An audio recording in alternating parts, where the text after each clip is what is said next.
ဒီနေ့မှာတော့ကျွန်တော်တို့2နှစ်လောက်ကိုဆိုလာတွေကိုစေးကြောခြင်းမပြုတ်ပဲနဲ့ပေါ့နော်အသုံးပြုထားတဲ့ site လေးပေါ့နော်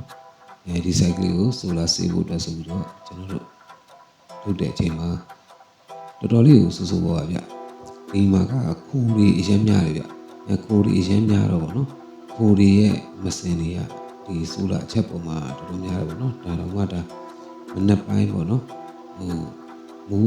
ဟိုဆောင်းတွင်းမှာမနက်ပိုင်းနှိမ့်ချထားတဲ့အချိန်တွေမှာတော့ဒီအနေထားကြီးရှိတယ်ပေါ့နော်ဒီတော့ကျွန်တော်တို့ကဒါ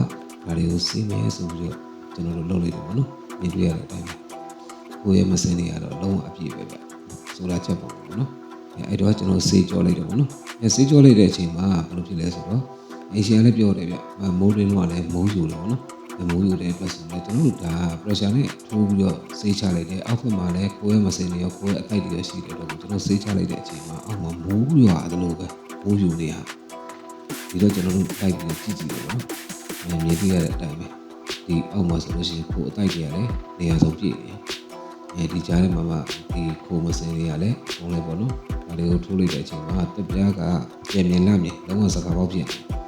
ဒီတော့ကျွန်တော်တို့ဒီတွတ်တွေကိုလဲမယ်ပေါ့နော်တွတ်တွေကိုလဲမယ်ဆိုပြီးတော့အေရှင်နဲ့တိုင်ပင်နဲ့အေရှင်လည်းလဲခြင်းနဲ့အဲ့တော့ကျွန်တော်တို့ဒီဆိုလာတွေကိုဖြုတ်ကြမယ်ပြီးသွားလို့ရှိရင်သမားစီလေးနဲ့တစ်ချက်တိုင်ပင်ပြီးတော့ပေါ့နော်ကျွန်တော်တို့ခါတဲ့မြင်ဆန်ဆန်လုပ်လို့ရအောင်ဆိုပြီးတော့ကျွန်တော်တို့တိုင်ပင်ပြီးတော့ဒီဟာပေါ့နော်ဒီတွတ်တွေပါတွေကိုလည်းဒီချက်တွက်ချက်ပြီးတော့ကျွန်တော်တို့ရက်တရက်ရွှေလေးတွေပြမြင်လို့ရတဲ့အတိုင်းကိုဥတွေပါရှိတယ်ရက်တရက်ရွှေလေးတွေရွှေပြီးတော့ကျွန်တော်တို့ဆိုလာဖြုတ်ပေါ့နော်ကျွန်တော်တို့ကဆိုလာဖြုတ်ပြီးမယ်သမားစီတွေကဒီတွတ်တွေမို့ပြီးတော့လို့ရှိရင် frame ကိုလည်းဒီဇိုင်းပြောင်းမယ်သူ့ရဲ့ space area ကဒီကောင်က18 ပေပဲရှိတယ်18 ပေပဲရှိတဲ့အတွက်ကိုအဲ့တော့ကျွန်တော်တို့ကဒီတောင်ဘက်ကိုစိုင်းပြီးတော့နော်position ပြောင်းဖို့အတွက်ဘယ်လိုမှအဆင်မပြေတဲ့အတွက်ကိုဒီတိုင်းပဲပြန်ချမယ်နှစ်ပေအမြင့်ပေါ့နော်ပြီးတော့လုပ်မယ်ဆိုပြီးတော့ကျွန်တော်တို့ရှားလိုက်တယ်ဗျမြင်တွေ့ရတဲ့အတိုင်းပဲဒါကတော့လုံးဝကိုယ့်ရဲ့မစင်တွေကတော်တော်ပျက်စီးစေတယ်ပေါ့နော်ဒါကတော့ကျွန်တော်တို့ဖြစ်ပြီးသွားတဲ့အနေအထားတွေပေါ့နော်ကျွန်တော်ပြောလိုက်မြင်ရတဲ့အတိုင်းပဲဟိုတိုက်တွေကတော့အပြည့်ပဲဗျကိုဥတွေရောရှိတယ်နောက်ဘက်မှာကျွန်တော်ပြချင်တာတနေရာရှိတယ်ဗျဒီနေရာကကြတော့ကိုယ့်ရဲ့မစင်တွေကဘယ်လောက်ထိဆိုးသွားလဲဆိုတော့ပေါ့နော်ဟိုနောက်မှာပေါက်ကလေးတစ်ပေါက်ရှိတယ်ဗျဒါကျွန်တော်ရဲ့ခြေထောက်ပေါ့နော်ခြေထောက်ကျော်သွားတဲ့နေရာလေးခြေထောက်ကျော်လို့ကျော်မှတော့မသိဘူးဗျစက်ကူပြားလေးဖြစ်နေတော့ပြားလေး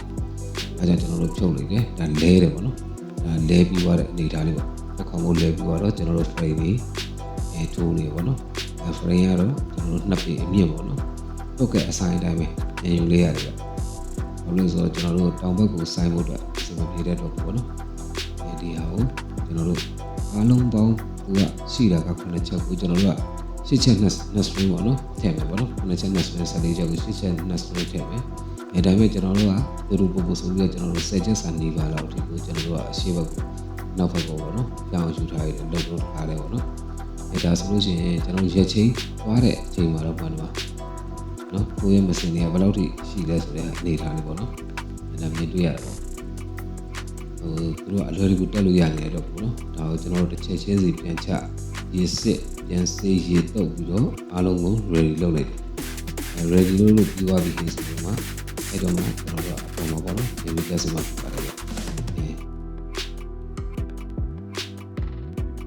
ဒါလေးကတော့တက်ဆင်ပြီးသွားတဲ့အနေထားလေးပေါ့နော်ဒါတက်ဆင်ပြီးသွားလို့အတွင်းမှာကျွန်တော်တို့အဝါယာတွေဆွဲနေတဲ့အနေထားလေးပေါ့နော်အဝါယာတွေရဲ့ foundation တွေပေါ့နော်ဟိုဒီဇိုင်းလေးနဲ့ပြောင်းသွားတဲ့အတွက်ကို foundation တွေပြန်လုပ်ပြရတယ်ဗျဒါကတော့အားလုံးပြီးစီးသွားတဲ့အနေထားလေးပါဗျတော်လေးလည်းတက်ရတယ်ပြီးမှလည်းတန်စကားလေးနဲ့ပေါ့နော်ခိုးဝင်လို့မရအောင်အကုန်ပိတ်ထားတယ်အတွင်းထဲမှာလည်းအခုခုဆိုလို့ရှိရင်တန်ရှင်းဟိုလိုလည်းကိုဝင်လို့ရအောင်လို့ပြီးတော့ကျွန်တော်တို့ဒီဇိုင်းလေးဆွဲပြီးတော့လုပ်ပေးဖြစ်ခဲ့တဲ့ site လေးပါဗျအခုလိုမျိုးဆိုလာတွေကိုပေါ့နော်ဒီဇိုင်းပြောင်းနေတာပဲဖြစ်ဆိုလာစီးနေတာပဲဖြစ်ဆိုလာဆင်းနေတာပဲဖြစ်ပေါ့နော်ဟိုကျွန်တော်တို့ရဲ့ဖုန်းနံပါတ်ကလေးတွေကိုဆက်သွယ်ပြီးတော့အကြံဉာဏ်လေးတောင်းလို့ရပါတယ်ခင်ဗျာမင်္ဂလာရှိသောနေ့လေးဖြစ်ပါစေခင်ဗျာ